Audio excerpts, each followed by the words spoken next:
ರಾಜ್ಯಪಾಲ ಹಂಸರಾಜ್ ಭಾರದ್ವಾಜ್ ಅವರ ಅವಧಿ ಪೂರ್ಣಗೊಂಡಿರುವ ಬೆನ್ನಲ್ಲೇ ಅವರ ಕಾರ್ಯವೈಖರಿಯ ಬಗ್ಗೆ ಈಗ ಆರೋಪಗಳ ಸುರಿಮಳೆ ಕೇಳಿ ಬರ್ತಾ ಇದೆ. ಟೀಕೆಗಳ ಸುರಿಮಳೆ ಶುರುವಾಗಿದೆ. ಬೆಂಗಳೂರು ವಿಶ್ವವಿದ್ಯಾಲಯದ ವಿಶ್ರಾಂತ ಉಪಕುಲಪತಿ ಡಾಕ್ಟರ್ ಎಂಎಸ್ ತಿಮ್ಮಪ್ಪ ಅವರು ತಮ್ಮ ಫೇಸ್ಬುಕ್ ಮತ್ತು ಬ್ಲಾಗ್ ಅಲ್ಲಿ ಭಾರದ್ವಾಜ್ ಅವರನ್ನ ಟೀಕಿಸಿದ್ದಾರೆ.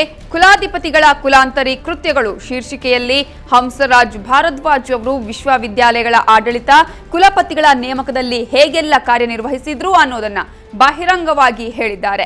ಭಾರದ್ವಾಜ್ ಅವರಿಗೆ ಅನೈತಿಕ ಕೃತ್ಯಗಳನ್ನ ಮಾಡೋದೇ ಹುಟ್ಟು ಗುಣ ಅಂತ ಟೀಕಿಸಿರುವ ತಿಮ್ಮಪ್ಪ ಅವರು ಮನಸ್ಸಿಗೆ ಬಂದವರನ್ನ ಕಾಯ್ದೆ ಮೀರಿ ಕುಲಪತಿಗಳನ್ನಾಗಿ ನೇಮಿಸಿದ್ದಾರೆ ಅಂತ ಆರೋಪ ಮಾಡಿದ್ದಾರೆ.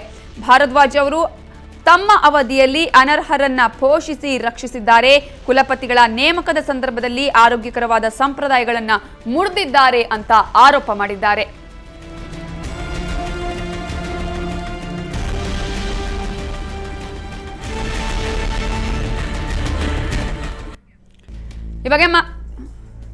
ಈಗಾಗಲೇ ರಾಜ್ಯಪಾಲ ಹಂಸರಾಜ್ ಭಾರದ್ವಾಜ್ ಅವರ ಅಧಿಕಾರಾವಧಿ ಪೂರ್ಣಗೊಂಡಿರುವಂತಹ ಬೆನ್ನಲ್ಲೇ ಈಗ ಹಂಸರಾಜ್ ಭಾರದ್ವಾಜ್ ಅವರ ಕಾರ್ಯವೈಖರಿ ಬಗ್ಗೆನೇ ಟೀಕೆಗಳ ಸುರಿಮಳೆ ಶುರುವಾಗಿದೆ. ಬೆಂಗಳೂರು ವಿಶ್ವವಿದ್ಯಾಲಯದ ವಿಶ್ರಾಂತ ಉಪಕುಲಪತಿ ಆಗಿರುವಂತಹ ಡಾಕ್ಟರ್ ಎಂಎಸ್ ತಿಮ್ಮಪ್ಪ ಅವರು ತಮ್ಮ ಫೇಸ್ಬುಕ್ ಮತ್ತು ಬ್ಲಾಗ್ನಲ್ಲಿ ಗವರ್ನರ್ ಕಾರ್ಯವೈಖರಿಗೆ ಟೀಕೆಯನ್ನ ವ್ಯಕ್ತಪಡಿಸಿದ್ದಾರೆ. ಕುಲಾಧಿಪತಿಗಳ ಕುಲಾಂತರಿ ಕೃತ್ಯಗಳು ಅನ್ನುವಂತಹ ಹೆಸರಿನಲ್ಲಿ ಅವರು ಇದನ್ನ ಪೋಸ್ಟ್ ಮಾಡಿದ್ದಾರೆ. ಹಂಸರಾಜ್ ಭಾರದ್ವಾಜ್ ಅವರು ವಿಶ್ವವಿದ್ಯಾಲಯಗಳ ಆಡಳಿತ ಕುಲಪತಿಗಳ ನೇಮಕದಲ್ಲಿ ಹೇಗೆಲ್ಲ ಕಾರ್ಯನಿರ್ವಹಿಸಿದ್ರು ಅನ್ನೋದನ್ನ ಬಹಿರಂಗವಾಗಿ ಹೇಳಿರುವಂತಹ ದೃಶ್ಯವನ್ನ ನೀವೀಗ ನೋಡ್ತಾ ಇದ್ದೀರಾ. ಅದರ ಜೊತೆಗೆ ಭಾರದ್ವಾಜ್ ಅವರಿಗೆ ಅನೈತಿಕ ಕೃತ್ಯಗಳನ್ನ ಮಾಡೋದೇ ಹುಟ್ಟು ಗುಣ ಅಂತ ತಿಮ್ಮಪ್ಪ ಅವರು ಟೀಕಿಸಿದ್ದಾರೆ.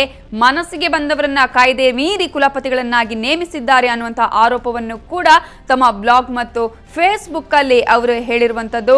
ಅದರ ಜೊತೆಗೆ ಭಾರದ್ವಾಜ್ ಅವರು ತಮ್ಮ ಅವಧಿಯಲ್ಲಿ ಅನರ್ಹರನ್ನ ಪೋಷಿಸಿ ರಕ್ಷಣೆಯನ್ನು ಕೂಡ ಮಾಡಿದ್ದಾರೆ. ಕುಲಪತಿಗಳ ನೇಮಕದ ಸಂದರ್ಭದಲ್ಲಿ ಆರೋಗ್ಯಕರವಾದ ಸಂಪ್ರದಾಯಗಳನ್ನ ಮುರಿದಿದ್ದಾರೆ ಅನ್ನುವ ಆರೋಪವನ್ನ ಡಾಕ್ಟರ್ ಎಂಎಸ್ ತಿಮ್ಮಪ್ಪ ಅವರು ತಮ್ಮ ಫೇಸ್ಬುಕ್ ಮತ್ತು ಬ್ಲಾಗ್ನಲ್ಲಿ ಹಂಸರಾಜ್ ಭಾರದ್ವಾಜ್ ವಿರುದ್ಧ ಟೀಕೆಗಳ ಸುರಿಮಳೆಯನ್ನೇ ಮಾಡಿದ್ದಾರೆ.